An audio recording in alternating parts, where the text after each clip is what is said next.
Si Kapitan Tiago ay nagkaroon ng kaunting salo-salo sa kanyang tahanan kung saan inimbita niya ang mga kaibigan at kilalang tao. Kabilang narito sina Teniente Guevara, Padre Sibayla, Padre Damaso at marami pang iba. Nabalitaan ko na napakaraming mga Indio ang naparusahan, ngunit hindi ito dapat pinakailamanan ng hari ng Espanya. Tama lamang ito, Padre Damaso. Sang-ayon naman dito ang Kapitan General kaya walang problema. Siya nga pala, Padre Damaso. Aking narinig na ikaw ay lilipat ng parokya. Totoo ba iyon? Saan mo naman yan nalaman, Padre Sibayla? Kalat na ito sa buong bayan. Bakit nga ba? Alam mo rin ba ito, Tenyente? Oo naman. Ito ay dahil daw sa pagpapahukay niya ng hukay na napagbintangang erehe na hindi rin naman makatarungan. At naniwala ka naman doon, Tenyente, hindi lahat ng mga naririnig ay dapat na pinaniniwalaan. Paniniwalaan ko yun dahil yun ang totoo. Tama na yan. Palipasin na muna natin ang usapan dahil malapit nang dumating ang naghanda ng hapag. Dumating na nga ang may-ari ng bahay na si Kapitan Tiago kasama ang isang binata. Ang binatang ito ay galing Europa at nag-aral upang makatulong sa mga tao sa San Diego sa ngalan ni Crisostomo Ibarra. Padre Damaso, tama ho ba? Naaalala ko kayo noon. Kayo po ay kaibigan ng aking ama at madalas na nasa aming tahanan. Oo, ako nga si Padre Damaso. Ngunit hindi ko naging kaibigan ng iyong ama.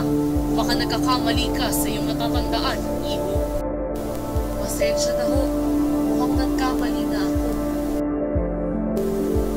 Pinalampas na lamang ito ni Crisostomo dahil ikinagalang niya ang pari. Sa pagtungo nila sa hapag, nagkaroon ng pag-aagawan sa kabisera sina Padre Sibayla at Padre Damaso. Sumama rin ang loob ng Fransiskanong pari dahil maliit na parte ng manok pupunta sa kanya.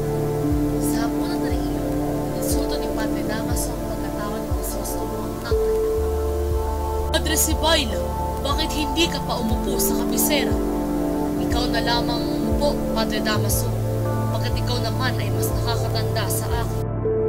Bakit hindi na lang ho si Kapitan Tiago ang umupo sa kabisera? Ganun siya naman ang naghanda ng hapag. Huwag niyo akong intindihin. Si Luculo ay hindi kumakain sa bahay ni Luculo. Bueno, maiba tayo. Don Crisostomo, kamusta naman ang mga araw mo sa Europa? Naging maayos naman ho. Napag-aralan ko mga kultura, gawi at paraan ng pamumuhay ng mga tao sa iba't ibang bansa. Tutunan ko rin ang iba't ibang lengguwahe. Yun lamang ang natutunan mo? Kahit bata ay kaya matutunan ng mga iyon. Sayang lamang ang pinapaaral sa iyo ng iyong ama.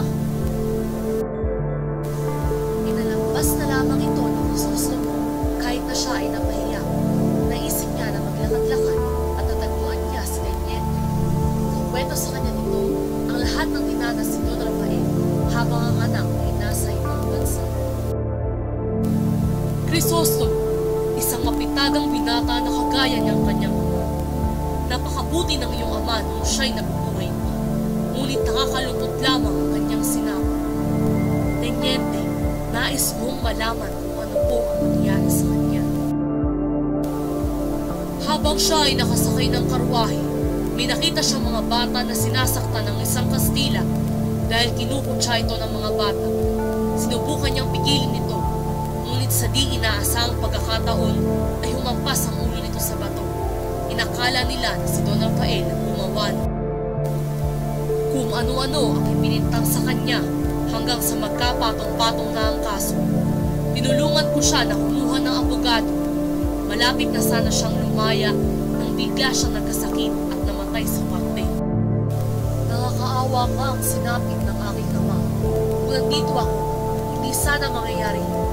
Salamat ho sa paglalahad ng katotohanan, Teniente, at sa pagtulong sa kanya noong nabubuhay pa siya. Matapos ang kasalaysay na ito, pumunta na si Crisostomo sa Hotel Fonda de Lali na kanyang tinutuluyan. Nakakita siya ng isang bituin na nagpaalala sa kanya sa dalawang tao, si Maria Clara at ang paghihirap ni Don Rafael. Created using Powtoon.